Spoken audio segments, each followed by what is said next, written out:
Assalamualaikum warahmatullahi wabarakatuh. Di sini saya akan memaparkan rangkuman biologi otak yang terdiri dari pengertian, struktur, bagian-bagian pada otak beserta fungsinya, dan gambar otak.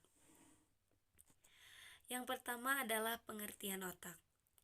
Otak adalah salah satu organ terpenting pada tubuh manusia yang merupakan pusat dari sistem saraf. Otak memiliki volume berkisar 1350 cc dan mempunyai 100 juta sel saraf atau neuron untuk menunjang fungsinya.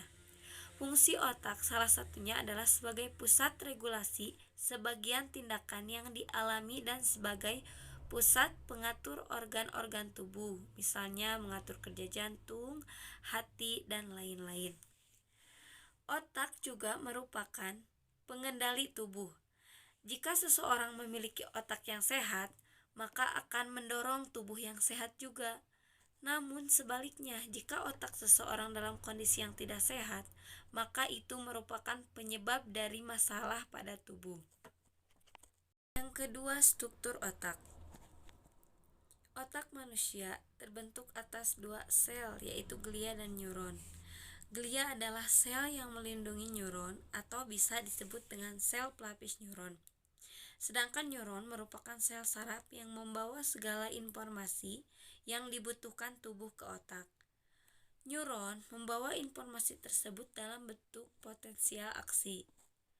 Antara neuron yang satu dengan neuron yang lain saling terkait, sehingga dapat diibaratkan sebagai rantai yang tidak pernah terputus. Neuron yang satu akan membawa informasi berupa potensial aksi ke neuron yang lainnya dengan turut serta membawa bahan kimia yang disebut dengan neurotransmitter.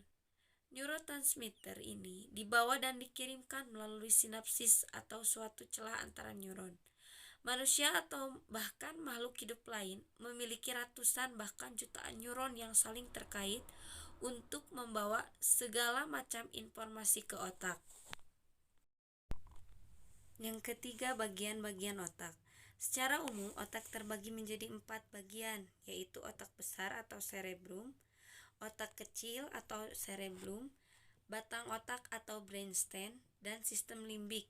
Namun dalam bagian besar tersebut masih terbagi menjadi bagian-bagian kecil lagi. Yang pertama yaitu otak besar atau cerebrum. Sesuai dengan namanya, yaitu otak besar. Otak besar merupakan bagian yang terbesar pada otak. Otak besar merupakan bagian yang membedakan antara otak manusia dengan otak binatang. Dengan otak besar, manusia mampu berpikir, mengendalikan pikiran, berbicara, mengingat. Kecerdasan seseorang juga turut diukur berdasarkan kemampuan otak besar. Otak besar terbagi menjadi beberapa bagian lagi, yaitu 1. Lobus frontal. Lobus frontal yaitu bagian otak besar yang menduduki bagian terdepan dari struktur otak besar. Lobus ini memiliki hubungan dengan perilaku manusia seperti kemampuan bergerak, kognitif, perencanaan, penyelesaian masalah, kreativitas, pusat kontrol perasaan, seks, dan kemampuan berbahasa. Yang kedua, lobus parietal. Lobus parietal adalah bagian otak besar yang berada di tengah. Lobus parietal berhubungan dengan proses sensorik tubuh berupa tekanan, sentuhan, rabaan, dan lain-lain.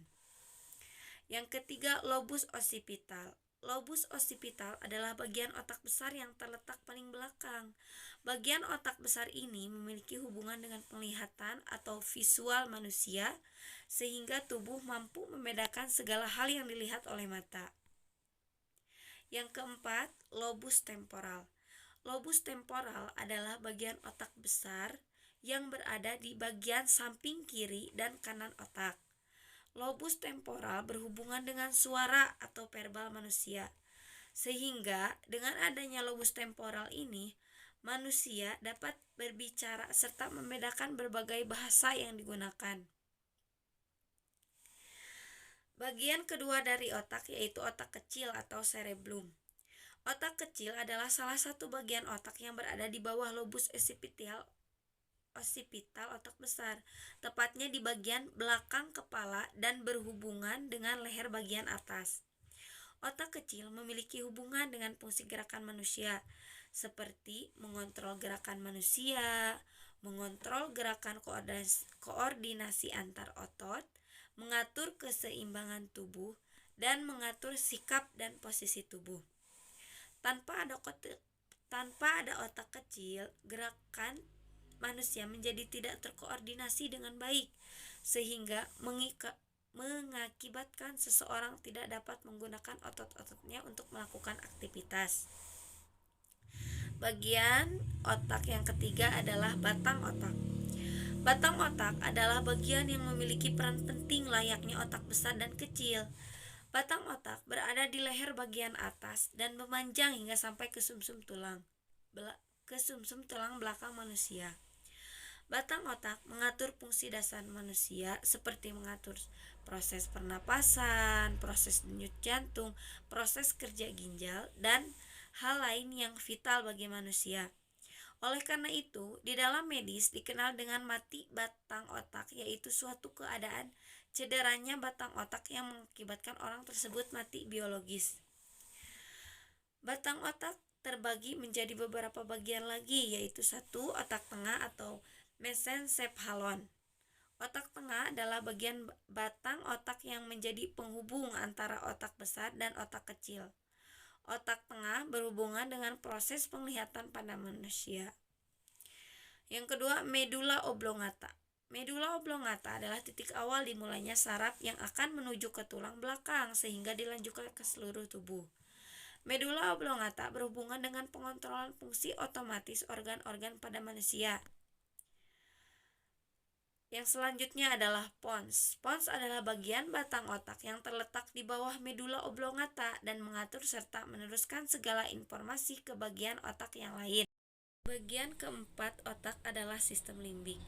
Sistem limbik adalah bagian otak yang terletak di tengah-tengah otak. Komponen sistem limbik yaitu hipotamus, talamus, amigdala, korteks limbik, dan hipokampus. Sistem limbik merupakan bagian otak yang berhubungan dengan alam sadar manusia, pusat emosi, pusat data, pusat haus, pusat lapar, pusat dorongan seks, dan masih banyak lagi. Bahkan, Ledoux mengistilahkan sistem limbik sebagai tempat duduk bagi segala nafsu manusia, tempat penghargaan, kejujuran, dan tempat bermuaranya cinta dan benci. Itulah 4 bagian-bagian otak secara umum. Yang terakhir adalah fungsi otak. Fungsi otak sebagai pusat regulasi untuk melakukan aktivitas atau bergerak, kognisi, mampu membuat perencanaan, mampu menyelesaikan masalah, memberikan penilaian, merangsang kreativitas pada manusia, mengontrol perasaan, mengontrol perilaku yang berhubungan dengan seksual, dan juga mampu berbahasa secara umum.